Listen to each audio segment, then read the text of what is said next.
What's up, Lucky Gamers? It's Lucky Lux. Today we're going to be talking about Spathodea's kit. It's been revealed. We looked at it on stream the other day. And so we're going to be talking about it. I'm going to give you my thoughts in a video. I know a lot of people's focus is on Utu, which is perfectly fine. I know I haven't really said a lot since Utu's come out. I mainly streamed it and then was helping people there. And if you do have questions, remember you can always ask me in Discord. That's one of the best places to get in contact with me. Right? So let's go ahead and get into the video though. 1.4 is coming to a close soon. Banner's coming to a close. We got less than 6 days till 6 is going away. And 6, great character, great run. We're getting a whole new patch of 1.5, as we all know. It's Australian themed, with the first 6-star being Spathodea. It's been real. You already knew that she was a beast character. It's also been revealed, not also been revealed, but she's a beast character and she's gonna be reality damage. So there's been a lot of talks, about. I guess people who are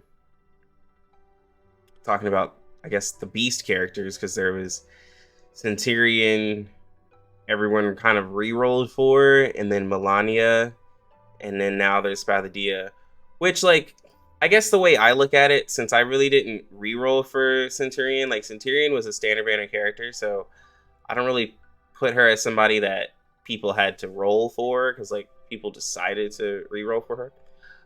Like Melania being in 1.1, and then there being a beast character at 1.5, I mean, it makes sense, because, like, that's 4 patches later with it being split up. That's like 8 characters pretty much, because each patch has 2 new characters from it. So for CN's point of view, it's about time for a beast character. They haven't had one, right? So you can't think of it as just like, oh, 4 patches, that's quick. It's not really. It's a lot of characters that have come out, right? Okay, so let's check this out. So roll the character. I kind of knew she was gonna be a DPS, but let's see, the numbers for any of her skills or insights haven't been divulged officially yet. They will be added to the database once the character gets released. She's gonna be a DPS, guys. Spathodea is a beast type crit oriented character who deals reality damage. She can increase her own crit rate and inflict stacks of burn that deal high burst damage. The critical strike caused by her ultimate will also be greatly increased by the amount of stacks of burn that the target carries. So right there, a lot.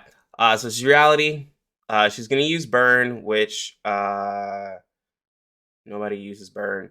And it kind of made me think of Epic 7. If you guys know of Epic 7, when they did the specialty carrot, how broken she was, and like a lot of the like burn units, like when they kind of buffed that, how when they got a bunch of stacks of burn, and then whenever they procced it, like it just kind of nuked you. That's what this made me think of. And again, that's for Epic 7 players, if you know what I'm talking about. Mainly Researcher Carrot did something like that. She would do a bunch of stacks of burn, I think, and then she would nuke you with your ult, and you'd kind of just die. But like here, she actually can increase her crit rate, it's saying. And then, yeah, it's kind of wild. So let's look at her insights. Insight 1, every attack adds a stack of burn to the target. Under this state, the critical hit of the next attack will be increased. So, yeah, this is where we'll have to see it, because, like, so from what I'm seeing, so okay, so we burn with every attack, but then under this state, the critical hit of the next attack will be increased. So I guess when you're in a special state that comes from Insight 1, you just get extra crit rate, which is pretty nice. Not pretty nice, it's actually amazing. And you get to keep your stacks up. Insight 2, you get the damage dealt, it's like some 8% or something like that. Insight 3, when a single target attack lands a critical hit, the target will be given an additional stack of burn. So we know her ult is going to be single target, and most DPS have a skill or incantation that's single target, and they have like a mass one, right? So we know she's going to be straight up single target. So burn, what does burn do? Because this is going to be new to us. So burn, healing received by the bear is reduced at the end of the round. Each stack of burn will cause the target affected to suffer damage equal to a percentage of their own attack.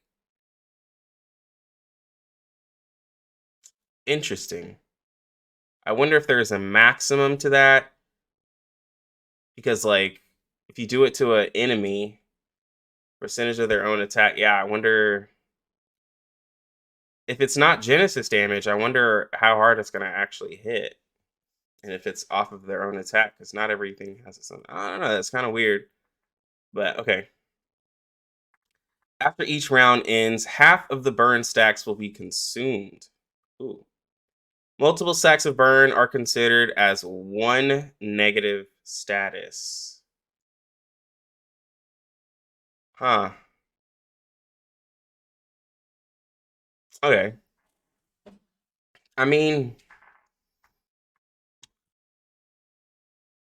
I guess, okay, well, since it's considered a negative status, at least you know that with her having burn stacks, she's gonna have a psyche probably for her, but like if you're already looking to if you already are like doing like kind of debuff heavy things, like remember 6 kind of just you know 6 is kind of there for like debuffs, so he's a possibility as a support, because he could buff her, and then he likes debuffs and stuff since she's going to be stacking burn on her own consistently. And then if you have a healer that has a debuff as well, which you're probably going to pair her with Tooth Fairy, that's a debuff team right there. It's really interesting. Um, it's pretty cool though. Okay, so we know what burn does. Let's look at the skills. Little Boxer, one target skill causing reality damage. If the caster is in pre-ignition state, the critical damage of this attack will be increased. Pre-ignition consumed before attacking. Each stack of pre-ignition consumed before attacking will give the target a stack of burn status. Okay, so the pre-ignition I think is from Insight 1, right? Because like if and I'm only saying that because under this state, the critical hit of the next attack will be increased. So I'm guessing that's from the Insight 1. And so it's a single target skill like I thought we would have. And so the Insight 3 will also boost this as well. You get the increased crit damage. So it doesn't really do anything extra crazy from the information we have here. Like if you level it up, right? But we get to see the scalings later on. But she's able to keep up burn status. She ups crit damage. So this attack could do a lot of damage, right? And let's look at that animation. Yeah, it's pretty nice. She like does this like uppercut and then elbow drop. It's pretty cool. I like her animations too. They look really nice. I like how they use the fire. It's really cool. Burning Point, self buff. Oh, so she only has one incantation uh skill that attacks. Interesting. Gives the caster pre-ignition and invigoration. Oh, so she gets it from her. I see what happens. Okay. So you get pre-ignition and invigoration as well as preparation ignition point statuses. So you get 3 buffs. Jesus. Um so invigoration consumed when attacking, the critical hit rate of the next attack is increased based on the amount of stacks consumed. Preparation ignition point. At the beginning of the next round, a little boxer incantation will appear with the corresponding level generated. Only one pre-spell can be summoned each time. Bro, what? Okay, so I thought it was a little simpler. I thought it was like use I mean, it probably still is. and I'll explain what I'm talking about. Her kit looks like it's burning point buff, self buff. Then you can either do then you do little boxer until you have ult. Is what it seems. But then the preparation ignition point kind of threw me off. But that seems still seems what it is. But let's look at the animation for that. Oh, that looks nice, and the flower that comes from it. That's pretty cool. Okay, and you get a new incantation from this too, with the corresponding level generated. That's interesting. It's very interesting. So if you do a level 3 of this, then you get a new spell. Hmm. Okay. And then her ult, Fire on Fire, single target attack causing reality damage, has increased crit hit rate. If the carrier, wait, if the, okay, it's just translated weird. If the carries a certain level of burn stacks, then this attack, if the enemy carries a certain level of burn stacks, then this attack gains additional crit damage. Okay. So, you already get increased crit hit rate, right? You know how they say this attack enjoys whatever? That's probably what this will say. And then if you have a certain amount of burn stacks, that's where you get the extra crit hit damage. And so the ult will get extra crit hit damage while you also still have your insights where when a single target attack lands a crit hit, the target will be given an additional second burn. So if you can stack up burns pretty easy, and then you can still get the extra crit hit if the next attack will be increased. So it seems like she can get like probably 100% crit hit rate pretty easy. And then now she's stacking critical damage. Doesn't say if anything over in critical hit, right? Uh, anything excess goes to critical damage, but she already increases her critical damage on her own. So that is pretty nice. Honestly, she has a pretty nice kit. Let's say overall. Oh, let's look at the ult. Sorry, we all know the ult's pretty sick. And then manga pose. Yeah, I really love that. I really love that ult animation. It's sick. So I like Spathodea's kit to where she can provide everything that she needs for herself. She provides her burn stacks. She increases her own critical hit damage, and she provides her own crit hit. So she's a crit character, right? Who wants to stack a debuff on the enemy to increase her damage, right? She's like the fire version of Changeling, right? In a way, right? Not directly, but like Changeling wants to increase the amount of poison stacks to nuke her enemies. Spathodea wants to increase the amount of burn stacks in the enemies to nuke her enemies.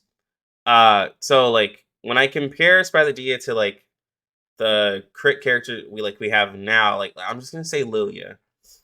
Lilia wants a lot of crit hit in order for her to do a lot of critical damage.